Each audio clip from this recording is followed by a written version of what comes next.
Hi guys, hope you're okay and that the lessons are going well. Got another lesson here for you today. What we're going to look at here are a few altered chords. They're referred to as dominant seventh chords, and you will see them indicated by, basically you will see the name of the chord. So if we were talking about an E, it would be an E major, it would be E, and the seventh chord would be E7, and that's it. So E7, D7, B7, A7, C7. It's a seventh chord, and basically it is a chord that is used a lot in popular music to create more movement in the piece you're listening to, because a dominant chord is a leading chord. It wants to push you to another chord. It's what's called unresolved. If you finish on the dominant chord, it feels as if, oh, there's something not happened, and you need the piece to go somewhere else. So they're really important chords. They're used a lot in blues. They're used a lot in popular music. They're used in classical music. They're used all over the place, and they're very versatile. So we're going to look at 4 of them here today. We're going to look at 4 dominant chords in the open position, so utilising open strings. They're not overly complicated to get your head round. The worksheet is available on the blog, so download the worksheet so you can see the chords and you know what you're looking at and what the fingerings are. I'm going to go through them in this lesson anyway, but obviously it'll help you to have the diagrams in front of you. So if you've not already done it, download them now, print them off, get them up in front of you so you can see them, so they help you with this lesson. Now, what it would also be a good idea to do is go and watch lesson LC4, which is on building scales and chords and how chord progressions work, because I talk through how to build chords. Now, if you've watched it, you'll know that all the chords you've been playing to date are either major or minor triads. So they are built using 3 notes from the parent scale. So whatever scale you're in, whatever key you're in, so if it's in C major, we'd be using the notes C, D, E, F, G, A, and B to build our chords. What these chords are, they're extended chords or altered chords, and effectively we're taking that major triad and we're adding an extra note in from the parent scale, okay? And what we're adding in is effectively a flat 7th. Okay, so if you count up 1, 2, 3, 4, 5, 6, 7, and then move that down a semitone from the root of the chord, you get this major chord with a minor or flat 7th in it. So it's a major minor 7th chord, okay? Watch LC4, you'll understand how the numbers work, and it will give you a real insight into how to build chords, okay? So the 4 chords we're going to look at today are E7, D7, A7 and B7.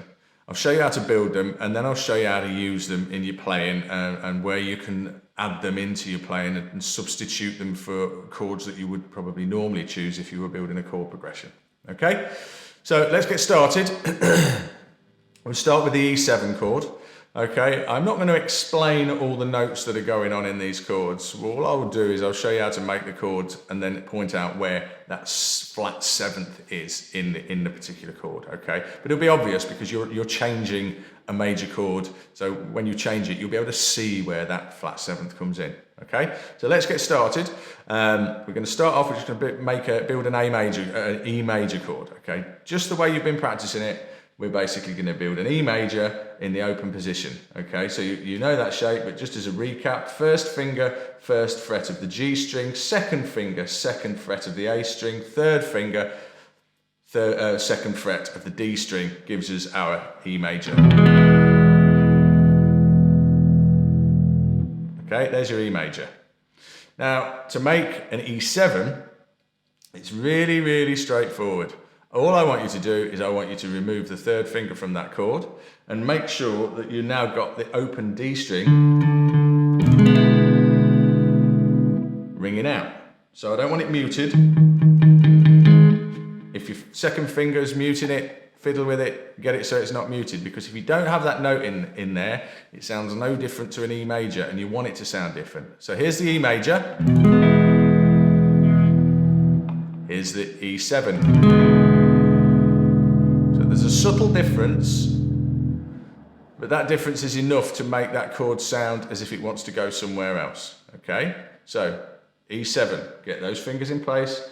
E major with the third finger popped out. So effectively you're playing first fret of the G string, second fret of the A string, and all the other strings are ringing open, okay? So let's just play that through 4 times. Remember, you're going to learn this exactly the same way as you've learned your other chords. You're going to get used to the shape, you're going to bounce the shape, you're going to get comfortable playing it, okay? So we'll just strum 4 times. Okay, bounce it, make sure you're comfortable. Okay, there's E7, easy. Easier than an E major because there's one less finger to worry about, okay? So the next one.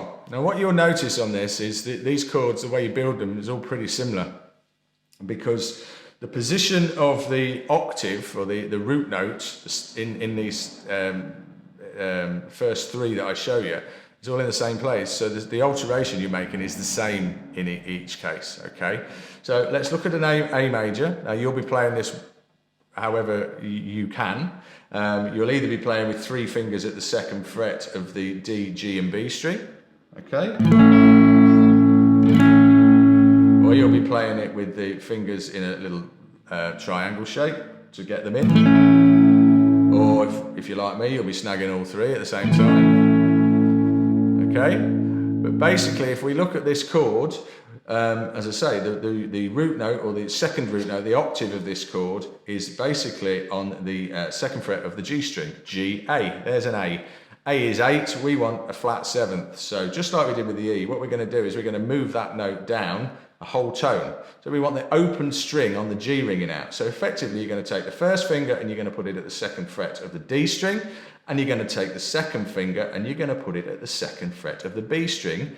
So now you're going to play the A string, D string, G string, B string and E string. Bottom 5 strings, and the difference now is you've got that open G in there. So here is an A7. So you can hear that. You can hear that G ringing out, okay? So here's the A major. Here's an A7. So the difference is that one note, but it's an unresolved sound. It sounds as if it wants to move somewhere else, okay? So, there it is. Let's play it through 8 times, bounce it. Ready? Here we go. 1, 2, 3, 4, 5, 6, 7, 8. A7. You've got the sheet, practice it until you're comfortable with it. Practice going between E7 and A7, E7,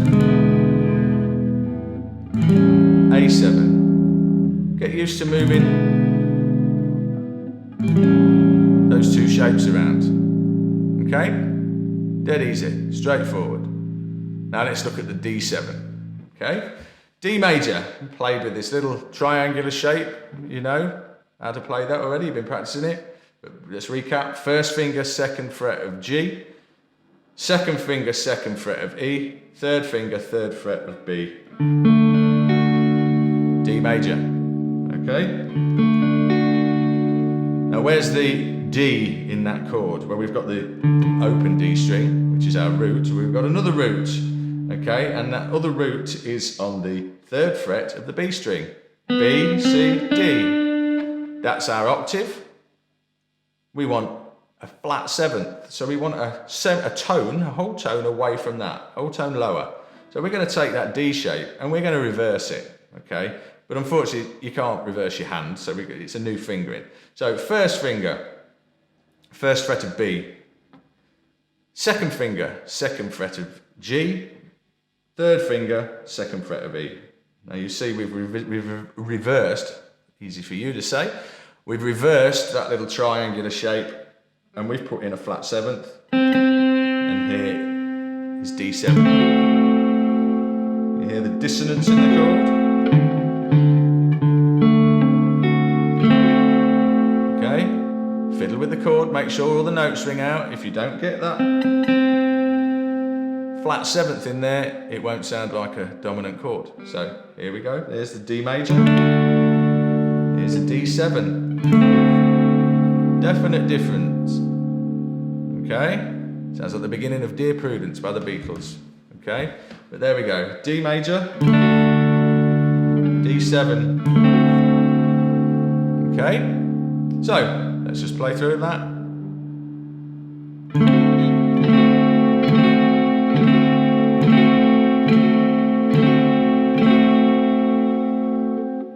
Okay, so let's go now, same way we were going from E to E7 to A7, you can go from E7 to D7.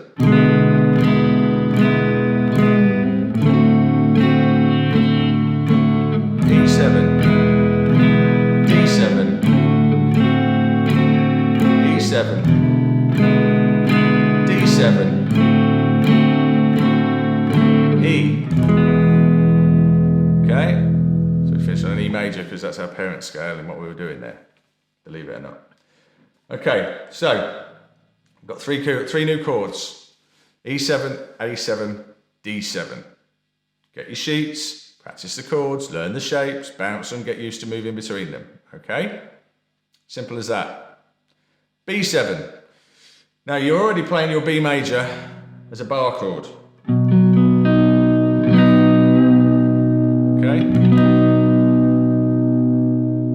Now, we can change that shape, but we're not going to, because as I said at the beginning, these are open position chords. So our B7 is a completely new shape. All right, the only similarity between B major and B7 is where the root is, and the root is on that second fret of the A string, A, B. Okay, so what we're going to do, we're going to take our second finger and place it at the second fret of the A string. Okay, our first finger at the first fret of the D string, our third finger at the second fret of the G string, open B, and our fourth finger at the second fret of the E.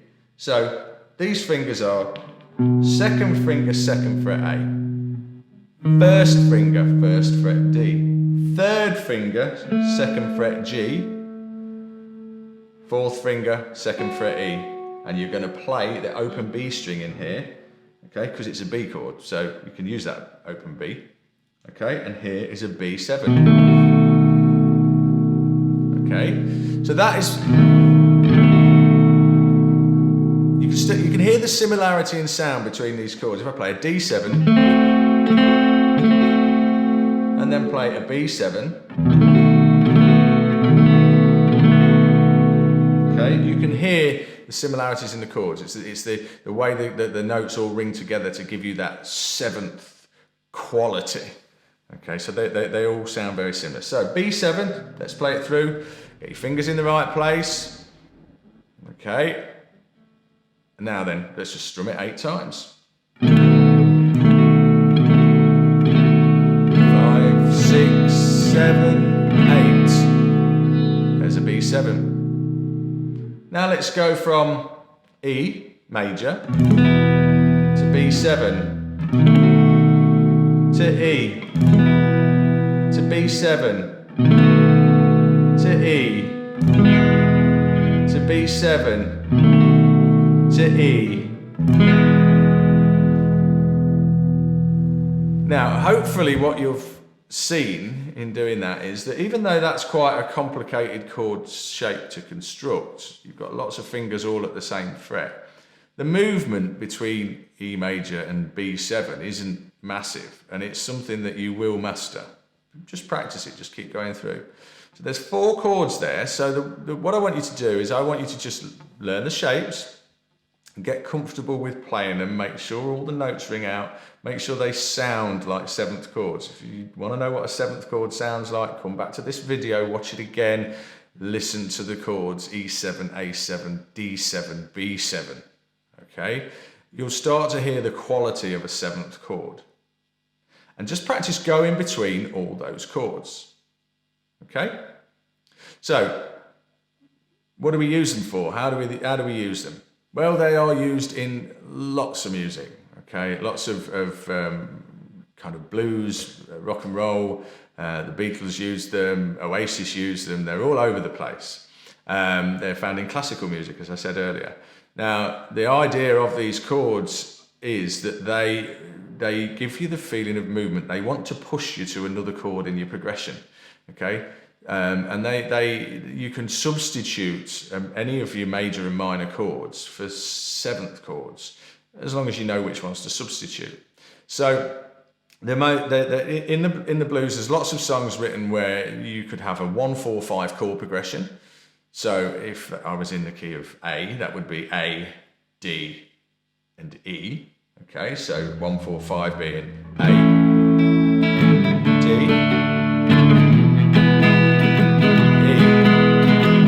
A, D, E.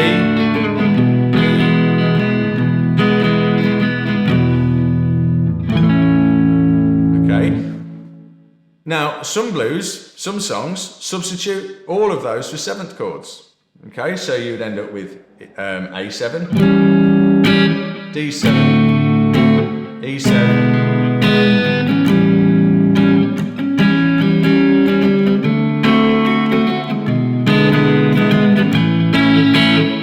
okay, they're all substituted. So you can take your 1-4-5 chord progressions that you're already practicing and you can swap out all of those chords.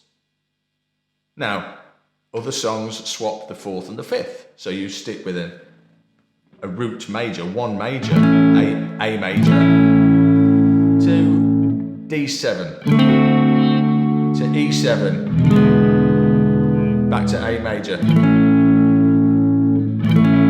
A major, D7, E7, A major. Okay? Now, in other music, they're used to push you somewhere. Now, the main way that we substitute them, and this is why they're called dominant sevenths, is because they have dominant notes in them that want to lead you somewhere else.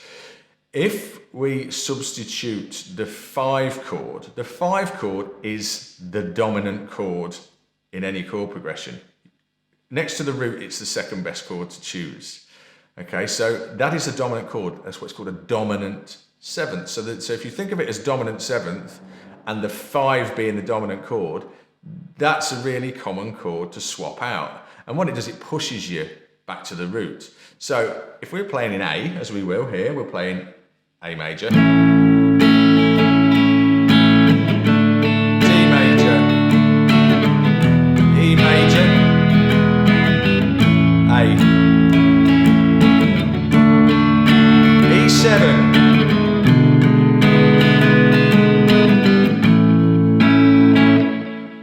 okay, so we swap out the 5 chord. So what options have we got so far? We've got playing all 3, 1-4-5 as dominant chords, very bluesy. Okay, swapping out the 4 and the 5 and keeping the 1 as major, very rock and roll. Okay, we've got swapping out the 5 chord when it leads back to the 1. So if we're going 1-4-5-1, swap the 5 chord for a dominant 7th chord and it'll push you back to the 1. Now, if you go and look at some of your songs that have got 7th chords in that you're trying to learn, you'll see that this is the way they're used. How else can we use it? Well, as I said, you can swap any of your major and minor chords for dominant 7th chords. So let's look at E, right? And the idea is, if I was to say to you that if I swap the 5 chord, it gives me movement to my 1. Okay. If I swap my 2 chord, it gives me movement to my 4. And the reason for that is that 1 to 5, okay, going this way, 1, 2, 3, 4, 5. Okay. If I went 6, 7, 8, 9, which is 2, it's an octave, remember. So 8 is 1, and 9 is 2. If I work backwards, 9, 8, 7, 6, 4, it's 5 away from 2. So it's dominant. All right? Don't worry if you don't understand that. What I'll do is show you now. Okay, so my one chord in what key am I playing in? Okay, in A. My one chord in A is an A. Okay, my 5 is an E. My 4 is a D. My 2 is a B minor. Okay, I can swap that B minor for a B7 if my next chord is the D major. So let's just try that. This is the way to think about it. Start off with your one chord to a B7, to a D major, back to the A. So that B7, which we've swapped from the B minor to a B7, and if you're not sure why it's a B minor, go and watch the video on chords, LC4, it'll explain it.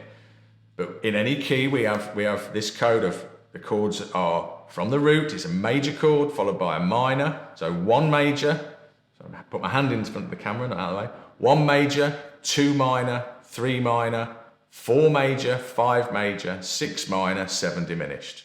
Okay? They're the 7 notes in a scale and 7 chords. And now we're learning about how we change them. So let's start off with 1 to 2 seventh. 4 major, 1. Okay?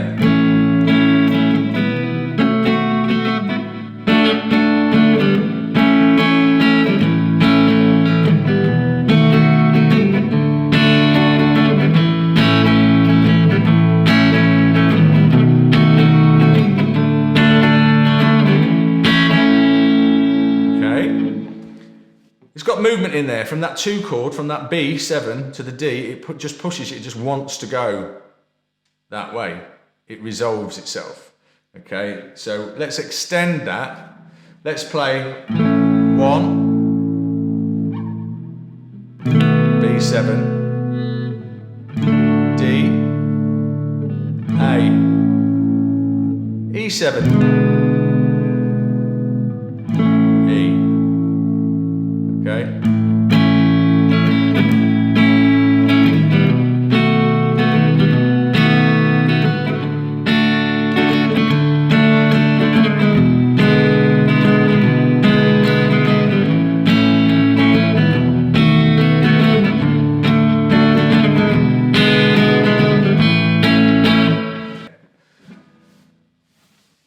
Okay.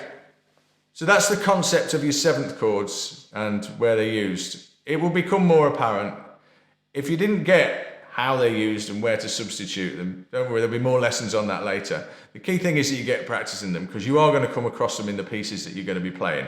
There's some chord progressions attached to the worksheet. Try going through them, hear how they sound, understand them. When you listen to songs in the future, you will start to be able to hear those 7th chords and know that that's what you've got to put in there, okay? So just go through these 4 open chords. We'll introduce more 7th chords when we go and develop our bar chords, and you'll basically learn how to play them all over the net, and we'll look at major and minor 7ths and all sorts. But for now, just focus on these 4 chords. Introduce them into your playing, try substituting them. Remember, if you're doing a 1, 4, 5, 1 chord progression, okay, swap the 5 for its 7 chord. So if you're doing in A, D, E, A, swap the E for an E7, okay? If you're in E, A, B are your 1, 4, 5, okay? B is your 5 chord, so you're going to swap that for a B7. So E, A, B, A is your progression. Swap the B for a B7. Okay. If you want to get really, what's the word I'm looking for? Really experimental or really out there. If you're doing a 1, 2, 4, 5 chord progression, 1, 2, 4, 5, A, B minor, D, E, swap the B minor for a B7. And just hear how it sounds. Mess about with them, play with them, enjoy them, okay? They'll really, really open your playing up, and they'll take what would be kind of a very standard chord progression, and they'll spice it up a bit, and they'll make, if people are listening to it, the listener will kind of want to hear that chord resolving to something else. And when you play that 5 chord or that 4 chord after you've played a dominant chord, it will just sound right. It's what people are expecting to hear. Okay, so I hope that made sense. Watch the video as many times as you need to, come back to it, get these chords down. Go and watch lesson LC4 if you've not already done so. That'll explain how we're building chords and how we pick the major, minor, minor, major, major, minor chord patterns. Okay, once you understand that, it becomes a bit simpler, a bit easier for you. Okay, so hope it's been useful. Enjoy it. See you on the next lesson.